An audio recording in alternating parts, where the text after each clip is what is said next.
my father, Steve, had asked me to speak a few words today, I felt a few different emotions. Honored, nervous, loved, respected, worried, and anxious, of course. I wondered, how does someone pay tribute and give the proper respect to two people who shared and fostered such love? Perhaps by loving others as they would have, and perhaps by carrying forward and living as our favorite parts of those who have passed on. When you think of Gerald and Virginia's lives, you may think of it in a flash or a dash. For example, Grandma, it was 1940-2025.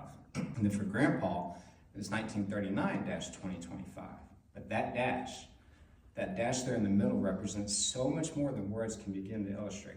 It can be measured, one might say, by statistics. Something like 3 amazing sons with countless talks, funny and crazy memories, reassuring words, and the best possible advice that 2 loving parents could provide. 4 strong daughters-in-law, as you would need to be in order to marry a tailor-made. 10 grateful grandchildren who could look back at memories with Grandma and Grandpa and immediately begin to smile. 9 great-grandchildren who are also so blessed to meet their great-grandparents, something that doesn't happen very much these days.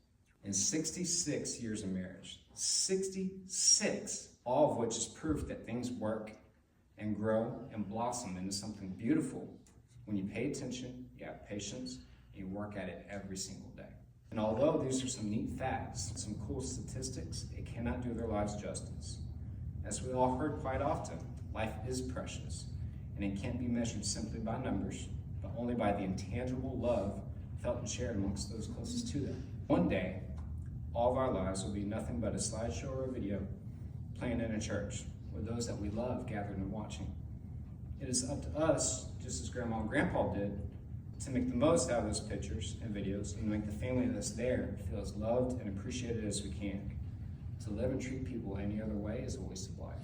2 Timothy chapter 4 says, I have fought the good fight, I have finished the race and kept the faith. Now there's in store for me the crown of righteousness, which the Lord will award to me on that day, not only to me, but also to those who have longed for his appearing. If anyone has ever kept the faith, it was certainly these 2. Amen. For as long as I can remember, Gerald and Virginia were devout believers of Christ. They frequently worshiped at church, practiced hymnals, and absolutely lived by example. Personally, I remember several summers hanging out with Grandma and Grandpa and going to summer Bible camp, numerous New Year's church lock-ins, and practicing hymnals with them at the piano. Not only did they attend church, they also lived by example, practicing patience with others and with each other. They showed each other respect, love, patience, and understanding, setting the standard of what a true partnership should look like. I like to read an excerpt from The Art of Marriage now. A good marriage must be created.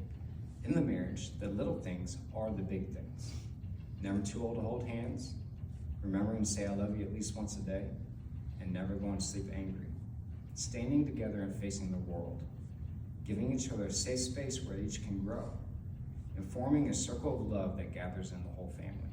As we reflect, I like to draw attention to that last line, forming a circle of love that gathers in the whole family. Sarah and I were talking, and she noted that Grandma and Grandpa were the perfect example of what a loving marriage should look like.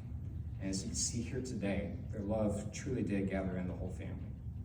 Those who knew Grandma and Grandpa knew them well and felt loved during every exchange with them. Grandpa, Gerald, was an absolute social butterfly, always engaging with those around him and interested to hear about every part of your life, asking questions and truly alert to what you had going on. Grandma, Virginia, was one of the sweetest souls you would ever meet. Her voice was calm, soft-spoken, and loving. Even when she tried to scold us, she still didn't sound very mean. Together, they were the perfect pair. Grandpa was boisterous and outgoing, silly and talkative, and Grandma was loving and sweet, thoughtful and attentive. We're all better and all blessed to have known them. And as you can see with those of us here today, their love truly did gather the whole family. Matthew 11:28 says, Come to me, all who are weary and burdened, and I will give you rest. I believe that it's no secret that in their final years, Gerald and Virginia were both carrying invisible burdens. It started when COVID had engulfed the world, and they were shut out from others. As they began staying home, I believe the chaos of the world started to weigh heavy on their hearts and their minds. They were not well, and they were certainly tired. I also believe they are no longer tired, no longer worried, and no longer burdened. The Lord has called them home to rest, and with that, I invite you all to join me in prayer. Dear God, Thank you for having blessed all of us with the experiential joy of knowing Gerald and Virginia Taylor. There's no doubt that each and every one of our lives were enriched in numerous ways from our time with them here on this earth. We understand that they had given all they could, accomplished everything you had set out for them to do, and that they were weary and in need of rest.